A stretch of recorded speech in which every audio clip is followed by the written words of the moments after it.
Hi, Siri.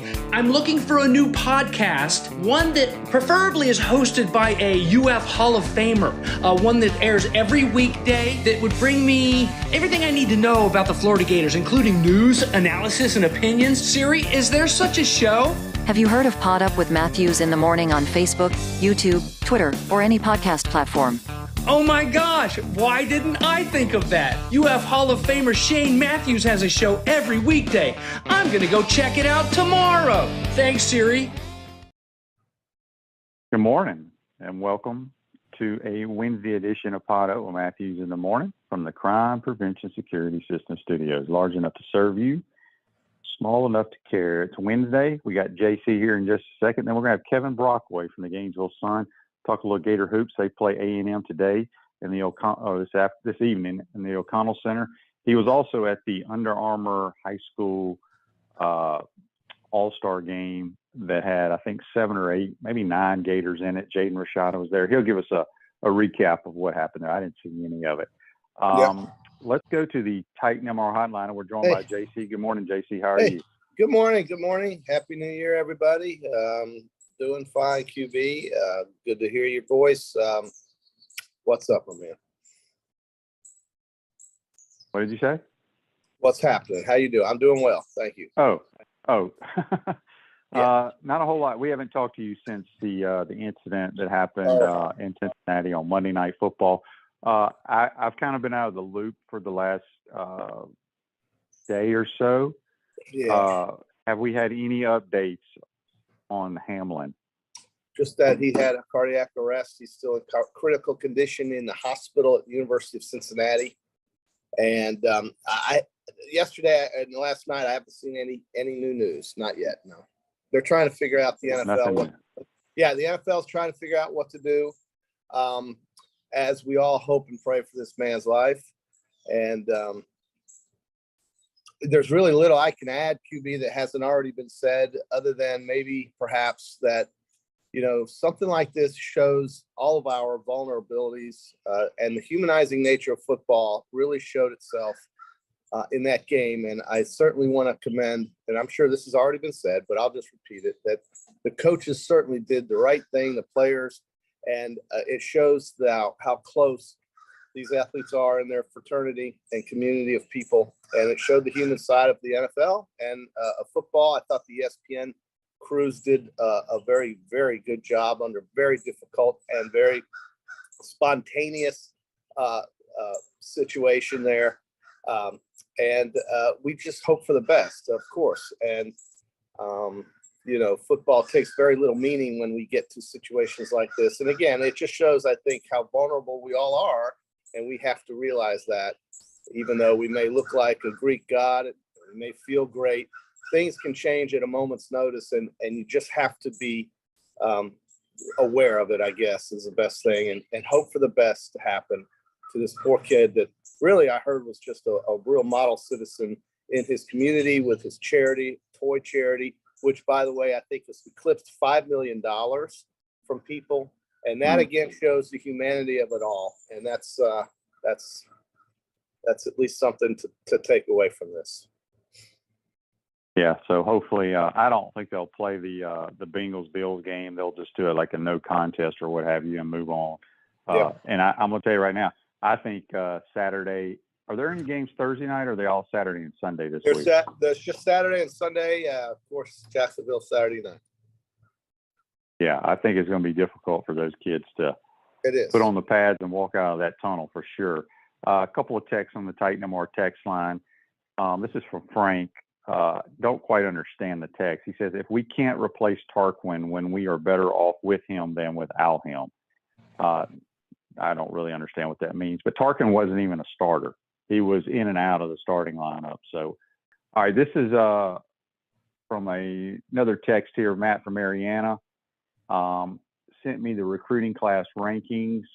I had Edgar on yesterday, and I brought up how we had a really high blue chip prospect point system or whatever, the highest since Urban, and got a lot of people texting and Facebooking live saying that is correct, that Edgar was wrong. But it basically says here, what was the average ranking. Well, he was saying that Will Muschamp had a really good class. It was ranked third at one point at one of those years, which is true. But from the blue chip aspect, whatever the hell that means, there's another formula within your class. This is the highest class since Urban was here. So it is what it is. I mean, we'll all see. We'll get more information on how some of these kids perform. Not that it really matters at all how they played in the Under Armour game. I mean, it means absolutely nothing to how they're going to play at the collegiate level. Are you in the market to buy or sell your home? Doreen Levy, a realtor with Caldwell Banker, M.M. Parrish, will provide you a fast, friendly, reliable service. Give her a call a day at 352-562-1411 to help your dreams come true. JC, let's switch gears to college basketball. I don't know if you watched any last night. A lot of games going on around the country, especially in the SEC. Alabama wins again. Kentucky holds off LSU, I think. Anything stand out to you? Yeah, the fact that Tennessee can beat Mississippi State by 34 at home, that kind of took my attention. They were a 10-point favorite going in. They won by 34 points. And, we had a good close game in Nashville between South Carolina and Vanderbilt, who I guess are pretty similar teams. Kentucky gets a win. They have 4 losses this year, so they needed that win against LSU that only came in with 1 loss. And Alabama, they're pretty darn good. But I looked at their schedule, QB. Check this out. Alabama's schedule coming up is against Kentucky, at Arkansas, LSU, and then at Missouri and Vandy. And Missouri is a team that surprised me too. They are coming in here at 12-1 right now at this point, ranked 20th in the country. I didn't expect to see them show up so strong in the pre-SEC season. But you got Kentucky, Arkansas, LSU, and Missouri for Alabama coming up, and that'll be a challenge for them. But they are a very talented team, ranked 7th. And they beat Ole Miss by 22, and it was really just kind of a ho-hum night. I don't even think they filled the arena, and it was just one of those. Well, this is going to be an easy win. I think Florida and Texas A&M are similar teams. I'd like to see Florida win, of course, and they played that great game in the SEC tournament last year. Different players were on the court, of course, but we also had a couple ones that are still with the team. Colin Castleton, of course. And I think Florida, with that performance against Auburn the other night, hopefully can ride some good things off that performance and play at a high level and get this win tonight at home. They're going to need that. They need that win tonight. Yeah. Speaking of Missouri, they have a new coach who came over from Cleveland State, I believe. Yeah. I can't remember his name, but he coached under Leonard Hamilton at FSU for a long time. But he brought like 3 players of his own from Cleveland State who always won the Horizon League or whatever league, and those guys are playing really well. They got Arkansas. The score that shocked me the most in college basketball last night, and I don't know, I have not followed the Chris Beard story. I don't know if he's coaching, if he's still suspended or what, for Texas, who's ranked 6th in America. They lose in a college basketball game that did not go into overtime, 116-103. Kansas State buries them. I mean, have you ever seen a scoring contest like that in college basketball? Not that didn't go 3 or 4 overtimes. It's basically just a defense was optional and they chose not to take it. That is shocking. Or the other team, or everybody made a lot of shots. I mean, Texas is extremely good defensively. Yeah. Hey, but look at Kansas State, and Texas is. But how about Keontae Johnson, the former Gator? In that game, 9 rebounds, 28 points. I didn't think this young man was going to ever play basketball again, and here he is scoring 28 points and comes down with 9 rebounds. The Wildcats are 13-1. That may be one of the best secrets in college basketball right now, dude. That's unbelievable to me. His story is unbelievable. It's great, of course, but it's hard to believe that after what we witnessed on this court in Gainesville with him, and the way he had to sit out. That was in Tallahassee. It was in Tallahassee. I'm sorry, it was in Tallahassee. It was. Okay, excuse me. But the fact that the team had to watch that, and he had to go through that, and then sit through the entire season without playing. And look at him now. I was surprised by that, and I'm just surprised that they could score that many points. Maybe the Big 12 really is special this year in basketball. Yeah, I don't even know who the coach is at Kansas State these days. I usually know that kind of stuff, but I don't. I know they have a new coach because Bruce Weber, I believe, was fired. So JC, real quick, because we're going to do our Pete golf. We're going to do some golf picks because the golf season really cranks up this week. And I don't know if I ever got your thoughts about the Masters allowing the Live Tour players to be able to play. What did you think about that? I don't know about it. I'm not really crazy. I know the Masters is an invitational, QB. They do what they want. They always have. I think they just want the field. They want the field with the best players in the world there. And regardless of what circuit those guys are playing on, to me, I guess these guys have just decided we're going to have the best golfers on earth play in our tournament, regardless of where they choose to play the rest of the year. And I mean, I don't know. I don't know how I feel about that. I'm not really a big Live guy. I haven't watched one Live tournament. Don't care. I just don't care. I don't care what Dustin Johnson does or what Harold Varner does.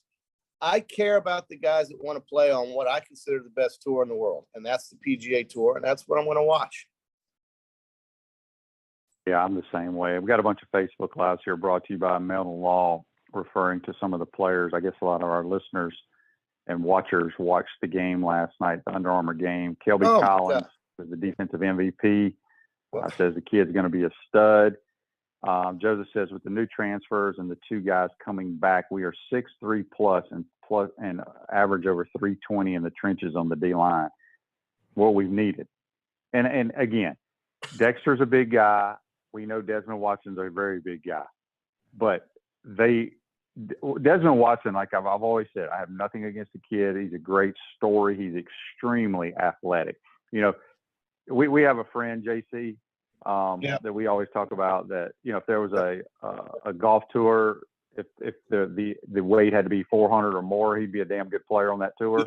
Yeah. Well, Desmond Watson would be he's really athletic for his size, but he's a liability being in a SEC football game. So they're bringing in some big dudes, and hopefully it will help out because we need in the trenches, the front seven on defense has got to be better. But again, people are going to complain next year. Nobody in America can play defense. Nobody. Kimmy, what do you get out of watching a 14-7 high school game when they don't even practice and they're just out there running around? I mean, why do people value that? And you talking about the All-Star game that was played? Yeah. Well, I don't think.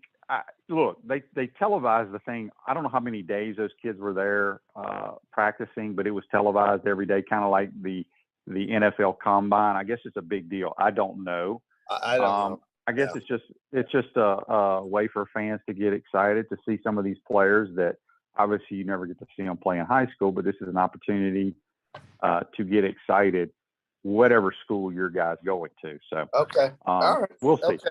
I'll see. Chris on Facebook Live, brought to you by Mel Law, says, Gator fans, calm down. It is a blessing that these Gators are leaving in the transfer. I've been a Gator fan all my life. I do not want another 6-win season, and I'm tired of these average running backs running over us on the D-line. Shane said we have no defensive line. Well, we didn't. I don't know if these guys are the answer. I'm hanging my hat on that this staff and this head coach can evaluate really good talent. Because the best players on our team, I say it every day, it seems like on this show. I know people are tired of hearing about it, but it gets brought up. The best players on the Florida Gators are players that Billy Napier and his staff are responsible for bringing to campus. Bam. That's it. Jeff says, Kelby Collins dominated the line of scrimmage yesterday, JC. He was unblockable in the entire game. Okay. So get you some of that. I mean, yeah. I mean, is he, okay, let's go. Get your donations ready. Buy those season tickets. Get excited. Nothing wrong with that. But I just don't find myself, I was thinking more about what Tulane did to USC yesterday than I was about that high school all-star game, frankly. I guess. Speaking of that game. Yeah. That game is, I still cannot figure out how USC lost again. JC, I watched it. They were up 15 points with 4 minutes and 27 seconds left in the game, and they lose. So give Tulane credit. Give Tulane credit. Dan's got a great comment here on Facebook Live. He says, playoff final losers. So think about this. The teams that lost scored 40 or more. Yeah. So Florida defense will get better, but how much does it matter? It doesn't, because offenses are so much more advanced than defenses these days, and it's just hard to play defense. Well, I know I have a solution that might help out the defenses if we care about that. I'm not sure we really do, but one solution would be for the officials to call holding more. That would slow things down a little bit. Well, that would be on every play. Well, I know, but if you started dropping the flag more on plays that you would normally ignore, maybe that would slow things down. I'm not interested in that. I like scoring, frankly. I want to see games like we saw in the semifinals. I'm cognizant that defenses are important. I know that teams win championships with their great defenses and so forth. But with the way the game is played and the fact that pass interference and roughing the passer and things of this nature are just so much more pronounced these days, I don't think defenders know really what the hell. Targeting is another one. The defenders really are kind of handcuffed, and you're just going to see less low-scoring games, I think, over time. And so this is why I think we have what we have, and that's what they want. That's what they got. But you can slow it down, throwing more penalties on the offense. That would definitely do it. Yeah, that's true. But I mean, again, you could call holding literally on every dang play there is. You really could. But look at the pass interference call, dude. Sometimes these guys go nuts like they did with the Alabama-Tennessee game, and sometimes they just totally ignore it, right? And I don't know what a defensive back is supposed to do a lot of times. I have sympathy for those guys. They can't hit you a certain way anymore. They're how about this, QB? We talk about targeting. Ever wonder about what running backs do when they're on a plunge or a dive play, or when they're trying to get 2 short yards at the goal line? They usually go in first with their head, don't they? Why isn't that targeting on an offensive player? So we have all kinds of things we could throw out there that would dispute what's going on today. And it just seems very lopsided and tilted toward offense. There's no doubt about it in my mind. Yeah, there's no question about that. All right, JC, let's get to our Peachland Dental, Gator Nation's #1 choice for dentistry, Port Charlotte surrounding areas. Visit them at peachlanddental.com. JC and I are going to be the PGA Tour kicks off at the Century Tournament of Champions out in Hawaii starting tomorrow. Wow. We're going to pick 3 golfers. And JC, I'm going to be a busy man, so you got to do good bookkeeping here and get you a nice spiral notebook from Publix. Like, the first day of school, go pick you out a color that you like and keep that notebook handy. Keep good tabs of what happened. Can you do that? Yes, sir. Yes, sir, Captain. I'll take control of this bookkeeping situation, even though I don't have a pen or a piece of paper. By the way, the Kansas State coach. I can write it down. I can write it down today, but then I will text you and you transfer it to your new spiral notebook. A spiral notebook. I can't wait to buy a spiral notebook. Last one I bought was 1982. By the way, a guy named Jerome Tang is the Kansas State head coach, QB, just so you know. Where'd he come from? No idea. I just read it. It was his biggest win the other night at Texas. All right, the Plantation Course, the Kapalua Resort, which is on the beautiful island of Maui. And that's where they're playing. So first of all, before we, I'm going to pick first. I'm going to let you pick first since you're the guest of the program. But before we pick our 3 golfers, give me what you think these people are going to shoot to win the tournament. 30 under. Yeah, I had 29. You got 30. Oh, well, I mean, this course is pitch and putt right here for them, bro. It's just pitch so easy. Putt. They need, there's no rough at all to speak of. And unless there's a 40-mile-an-hour wind off the coast of Maui, these guys are going to light this place up. Now, if it does get real windy out there and the weather goes bad, then sure. But we know that's not going to happen. I'm going to go with Scotty Scheffler because I like that guy a lot. I think he's got 1 or 2 majors in his sights this year. As long as he's playing on the PGA Tour, dude, that's the one I'm going to watch. Give me him. Okay. All right, I'm going to go with my first pick will be Colin Morikawa. Yeah, why wouldn't it be? Great pick. He's a great player. I'm going to go with another guy who absolutely bombs the ball, who will kill these par 5s, Cameron Young. Give me him. Oh, crap. He was my next pick. Dang it, I should have put him first. I didn't think there was any way you were going to pick him. Crap. Now I got to go back to the list of who's playing. What? Well, let me go ahead and go with my new favorite golfer on tour, the youngest player on tour, Ju Young Kim. He's better known as Tom Kim. Tom Kim. I don't know how to get, okay, Thomas the Tank. You Kim. love He's my guy. The Korean golfers are your specialty, QB. There's just absolutely no doubt about that. And I'm really at a loss. I bet if you bet the Koreans, like, I don't know how it works in Vegas, whether it's top 20, top 5. I bet if you bet Ju Young Kim, Sun Jae M, and KH Lee for this tournament, I bet you win money.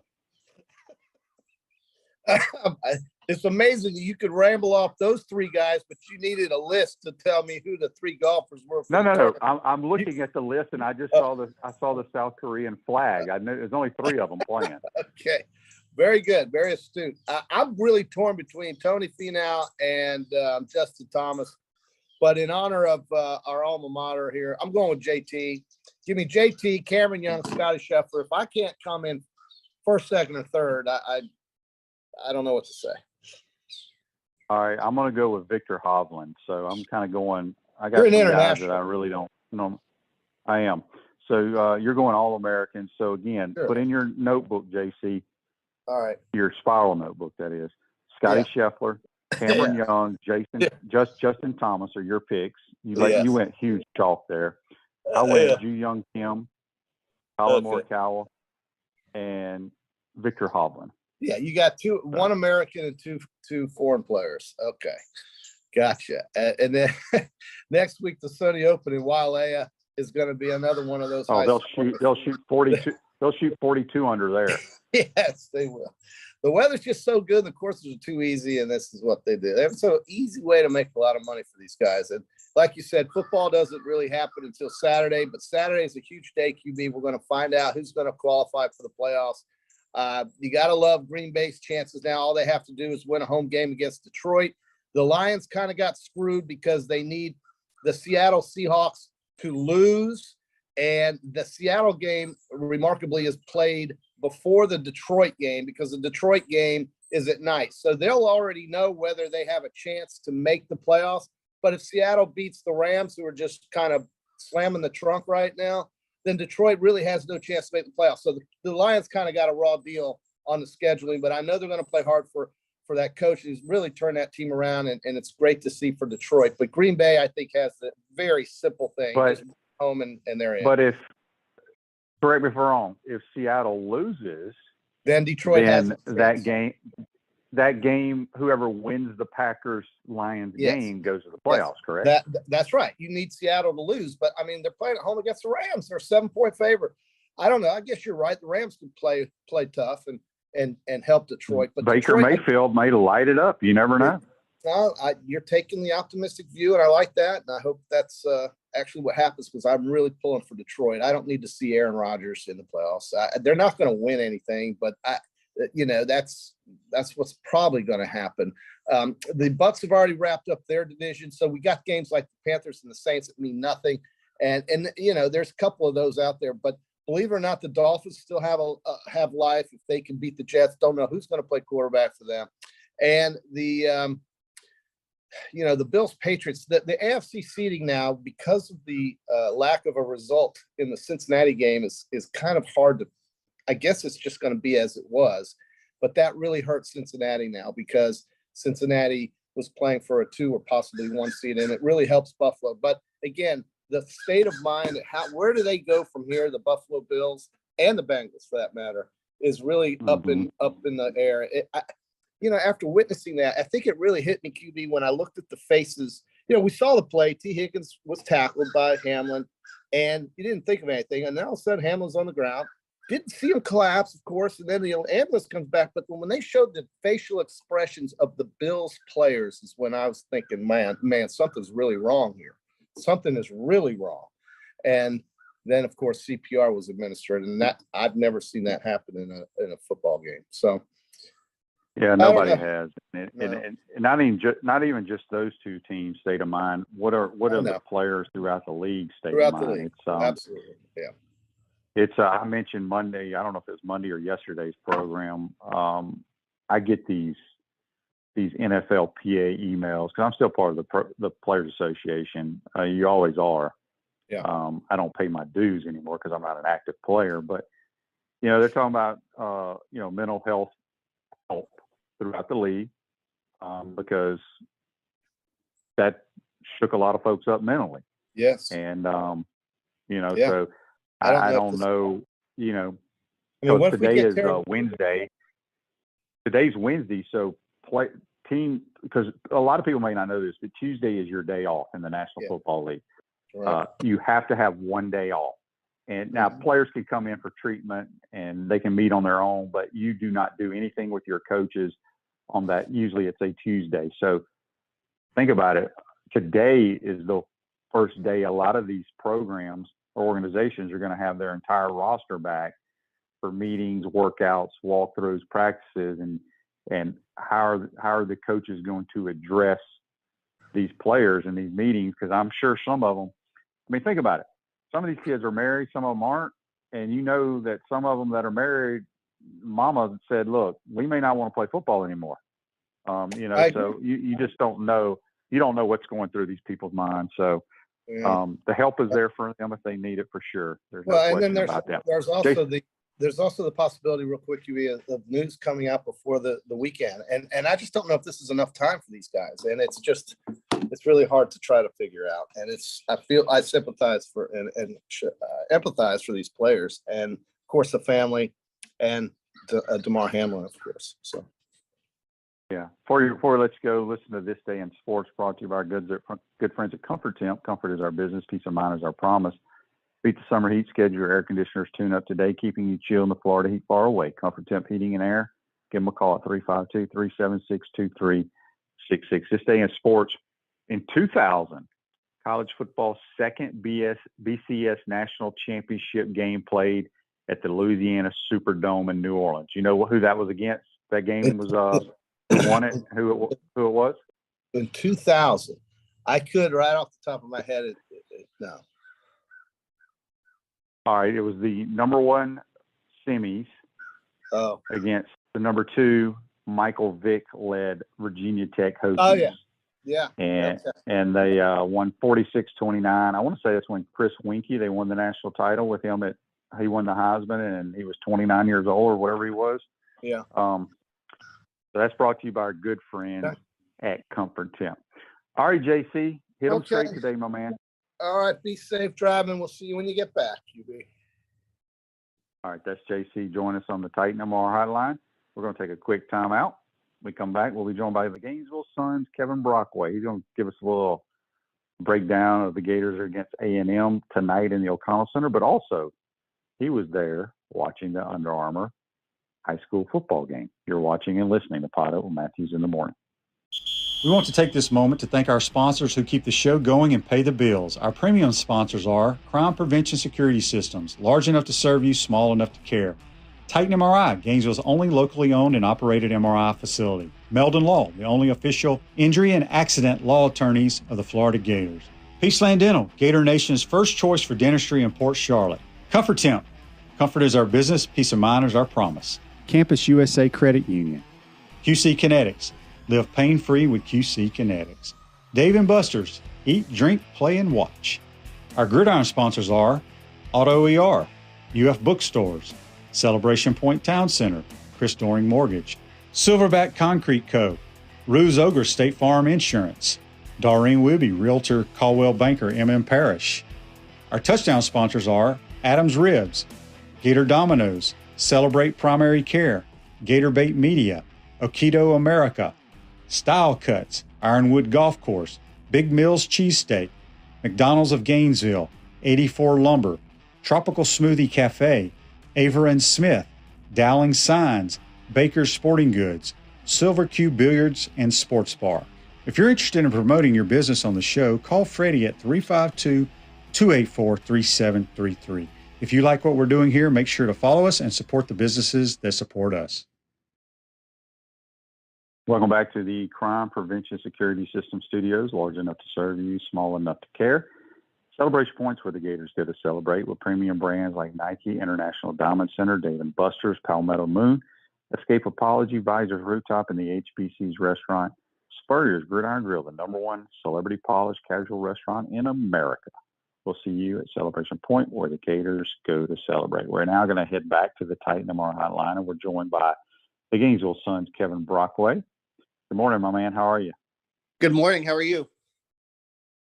I'm doing well. Let's do this first, Kevin, because we're going to talk Gator hoops, obviously, in college hoops. You love hoops, and you cover the Gators and do a fine job doing that. But a lot of people watched the Under Armour High School All-Star game last night. I didn't see any of it. You were there. Kind of give us a breakdown of what happened.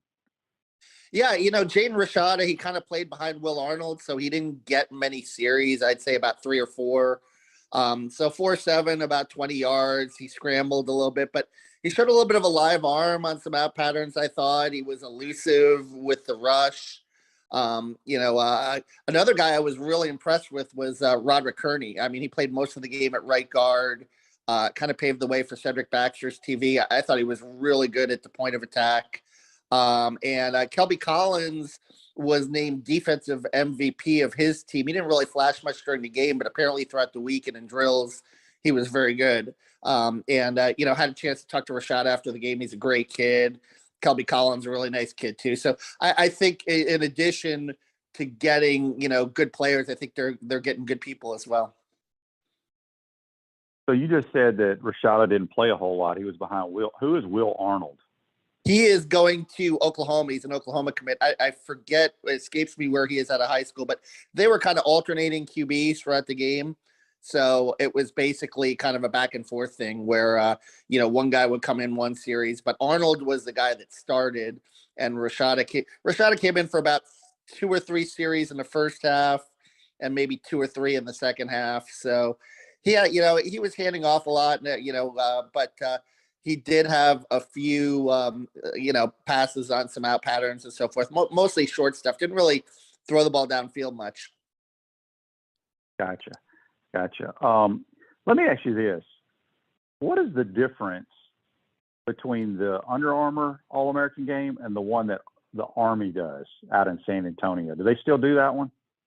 I don't know if they still do that one, Shane, but I think a lot of it's geographical because of the fact because that's usually held in Texas, San Antonio, Texas. So I would think that this game you saw a lot of Florida kids, whereas out there you'd probably see more kids from the West Coast. Now, there was a kid from Bishop Gorman, his name escapes me, from Vegas, who returned a punt for a touchdown. That was a pretty interesting play, and he's going to USC. There were a few West Coast kids in that team, but predominantly it was a lot of kids from Florida and the East Coast that were that were at that game. Yeah, so that's all set. And majority of those kids, I want to say all the kids that were at the Under Armour All-American game that are Gators, they're early enrollees, correct? Yeah, that's correct. And Eugene Wilson didn't play. I didn't see Aiden Mizell there either. I thought he was going to be there. But Sharif Denson played. He was there. So I think there were about 8 in camp during the week, but not all of them played in the game. Some of them opted out. They opted out of their All-Star game. We got a Facebook Live here, and you can chime in on this because you were in Gainesville for a long time, went up to Indiana, covered the Big Ten, and a lot of Gator fans have questions about Graham Mertz. But Chris asked, the quarterback we just picked up from Wisconsin, is he a drop-back passer, and can he complete balls down the field? Is he more of a pro-style quarterback? I've chimed in since we've signed him. You can add more to it. Yes, Graham Mertz did not wow anybody during his career at Wisconsin.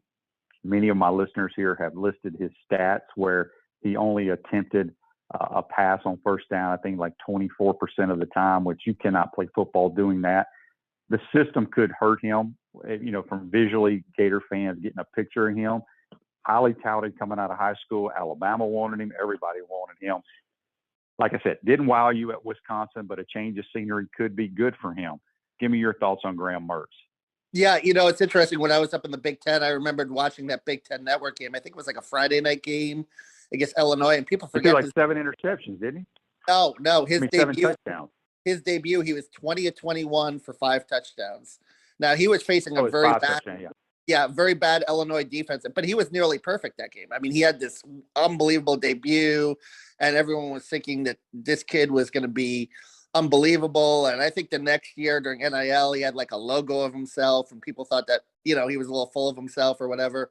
And then he kind of came crashing down to earth. But, Wisconsin had a very bad offensive line last year by their standards. So I think that hurt him. And I mean, 19-10, I mean, it's not terrible. Is it great? But I mean, it is a run first team. So I do think, coming to Florida where, Billy Napier, they might air it out a little more, might serve him well, and I think he's obviously a more accurate passer than what Florida had all last year when you look at Anthony Richardson and then Jack Miller at the end as well. So I think he'll be able to move the chains. I think just the question is he going to be a guy that's, going to generate those big plays, and is he going to make good decisions? Yeah, and time will tell. I mean, it's going to be a battle in the spring, obviously, with him and Jack Miller and Rashada. They'll all get their opportunity. So we'll see. Let's switch gears to college basketball. The Gators lose a heartbreaker during the holidays in Auburn. Played really well, I thought, against a very good physical Auburn team. Talk a little bit about that game and then how you see it playing out tonight against A&M. Yeah, I think their defense is definitely improving, Shane, and they've got some pretty good rim protectors, obviously with Castleton all along now to go with Alex Fudge. So they've got some athletes that protect the rim really well. The problem is they're rebounding and finishing off possessions, defensive rebounding.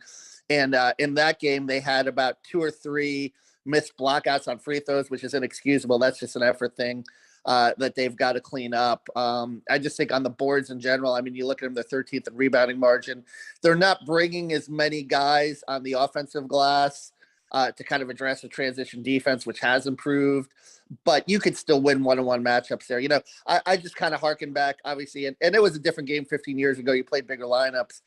But, when you think about Noah Horford Brewer and those those championship teams and what made them great, they could win a lot of different ways. But the one thing they did was they held teams to one shot and they got second chance points. And really, that's been an issue for Florida, I think, since Mike White took over the program. And now bleeding into Todd Golden is you got to get tougher on the boards, I think. Yeah, I would agree with that 100%. So moving forward, they're 0-1 in the conference, and the SEC is, I think, could be the best league in America. I mean, there's some really good basketball teams. Who on this roster outside of Colin Castleton, and I mean, we know what he can do. Sometimes I think he tries to do too much, quite honestly, and it hampers the offense. But who on the offensive side of the end of the court needs to get it really going here the next few games for the Gators to be able to compete? Well, I think Kyle Lofton is a guy who, I just don't know if he's going to be that scoring point guard. And it's such a weapon when you have a guy that can score. And I thought he kind of turned the corner in the Ohio game, but then the last 2 games, he had 8 and 2 assists. And I think the big issue for the big issue for Kyle, maybe, and it's going to be interesting to see how it plays out in the SEC, but in some of the non-conference, some of the Power 5, Power 6, if you include UConn games, he's used to driving the rim and finishing, and he probably got away with that in the A-10. And it's a different level of athleticism up here. And I think he's finding that out, and he's got to learn to pick his spots, when to drive. And you'd like to see him play make it a little more. 3.7 assists, I mean, is decent. But if he could get that up to, over 4 and start to set up his teammates a little more. He's had some injury issues. He had that groin issue in camp. So I think he's been battling through it a little bit. And he had, something, I remember something else flared up in November. It escaped me, another issue that sidelined him for a week. So I think getting into rhythm and getting into more continuity with his teammates, he's a guy they need to step up, either scoring or playmaking, to really get this offense going. At Chris Doring Mortgage, they do mortgage lending right, helping home buyers throughout Gainesville and North Central Florida. Call Chris Doring Mortgage today at 352-244-0840. A few more minutes here with Kevin Brockway from the Gainesville Sun, talk a little Gator hoops. We got a few texts here, Kevin, I want to get to. This one, I thought I saw something on Twitter, but didn't really read about it. Willie asked, Kevin, I saw or heard that they're talking about expanding the NCAA basketball tournament. Yes. I thought I read that as well. Well, it's a recommendation from the NCAA where they want to where basically they want to mandate 25% participation in all postseason events. So that would mean with there being 353 teams in Division I basketball, you would get to about 90, like between 80 and 90 by that standard 25%, which would be one in one, I guess 1 in 4 of the teams. So if you're doing that, you're talking about a 90 team NCAA tournament. It could be fun. I don't know. Some people complain about postseason expansion. You see it in the NFL and stuff, and in baseball. And then when it happens, it becomes exciting. So I don't know if it's necessarily going to dilute the product or not, but maybe it's time, because I do think in college sports, what's evolved over the last 20 years, you and I have seen, is just a lot more parity. That is very true, and I'm all for expansion. So that would be fun. I mean, I don't know how many. It would make it March even more exciting, right? Having that many games being played. Also, a text here on the Titan MR text line from George. George says, Kevin, who is the best team in the SEC that you've seen so far? Yeah, God, this fluctuates, because I thought Arkansas. I'm beginning to think Alabama now. Brandon Miller and what they're doing. I mean, they look really good. But probably Alabama, Tennessee, and Arkansas are the 3 that are going to battle it out. And those 3 teams, I think, right now, what Nate Oates is doing in Alabama is pretty impressive. Again, at a school that is a traditional basketball school. It's had pockets of success, right?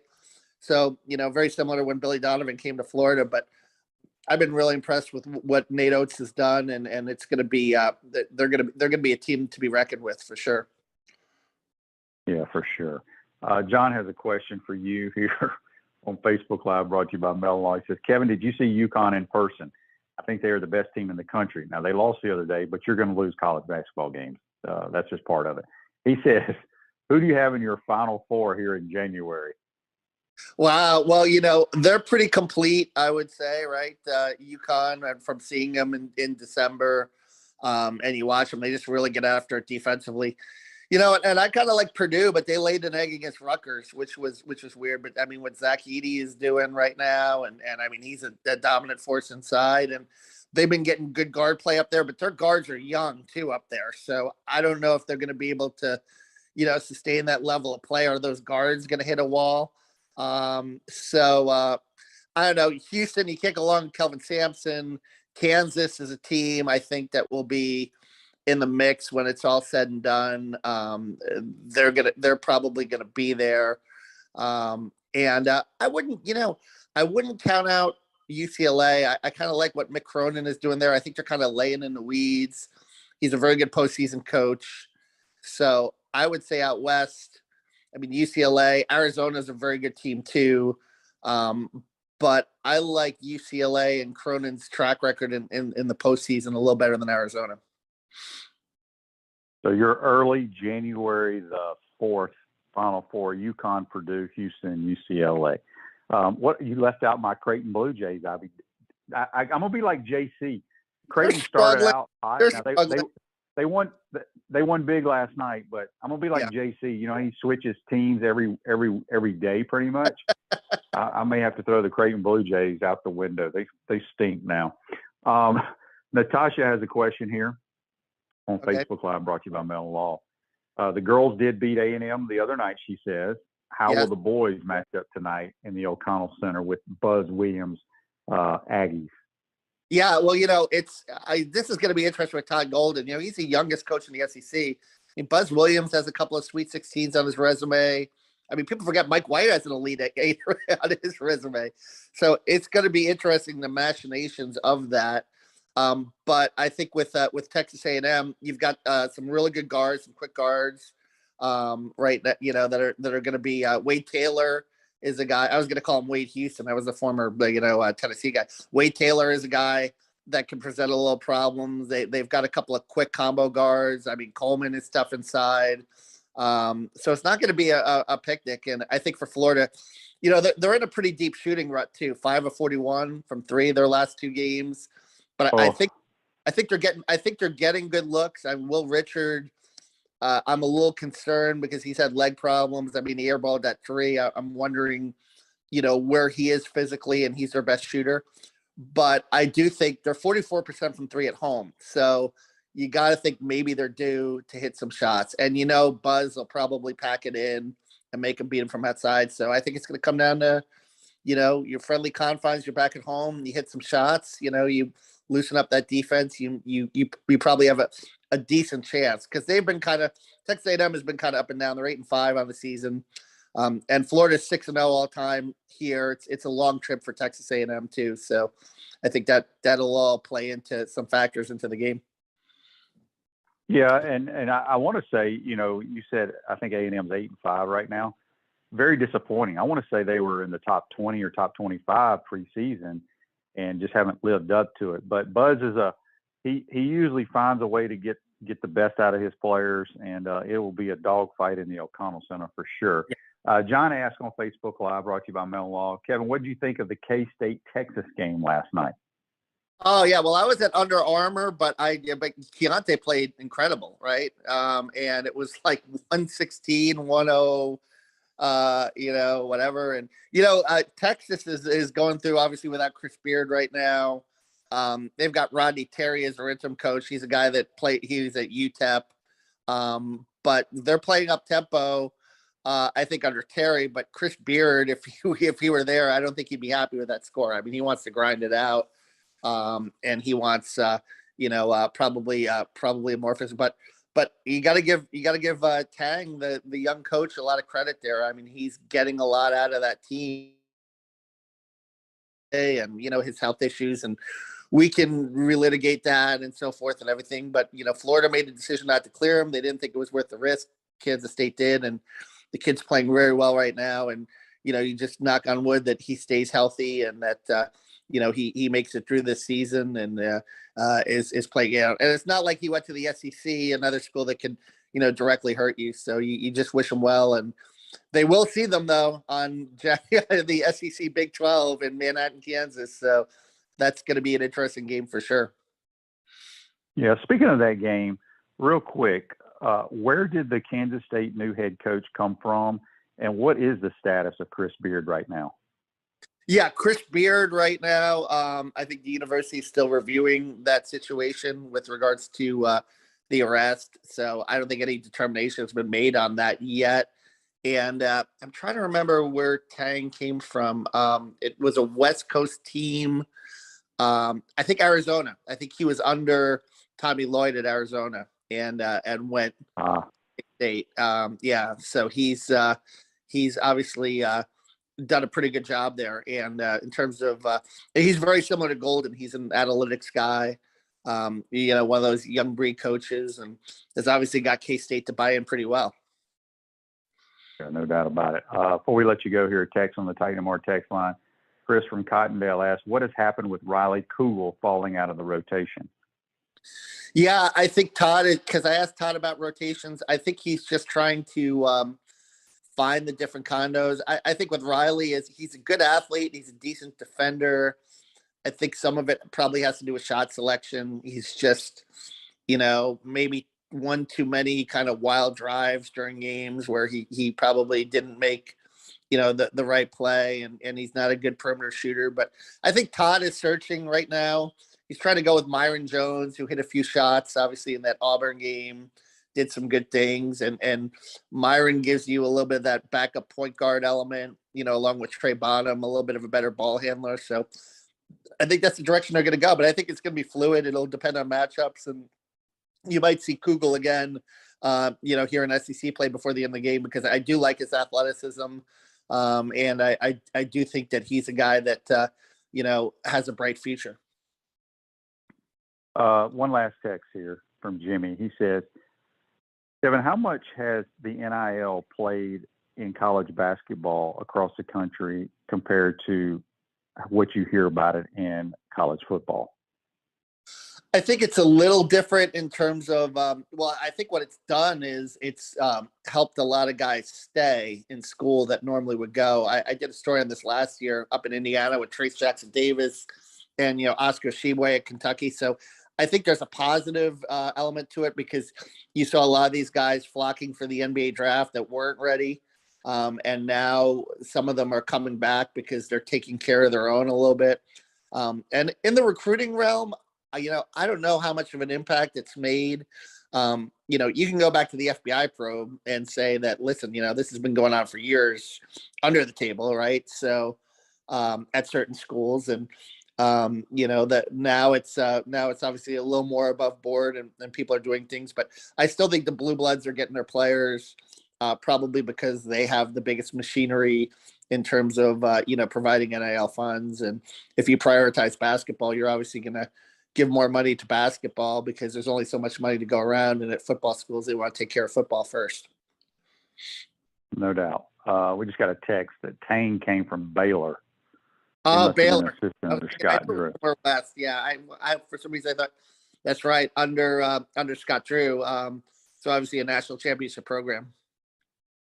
Yep, no doubt. Kevin, let everybody know how they can follow you on Twitter and read your stuff at the Gainesville Sun.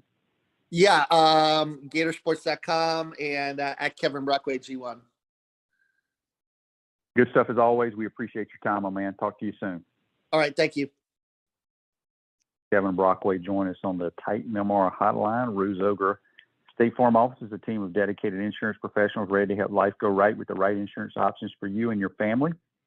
Visitogreinsurance.com. Give them a call at 352-240-1779.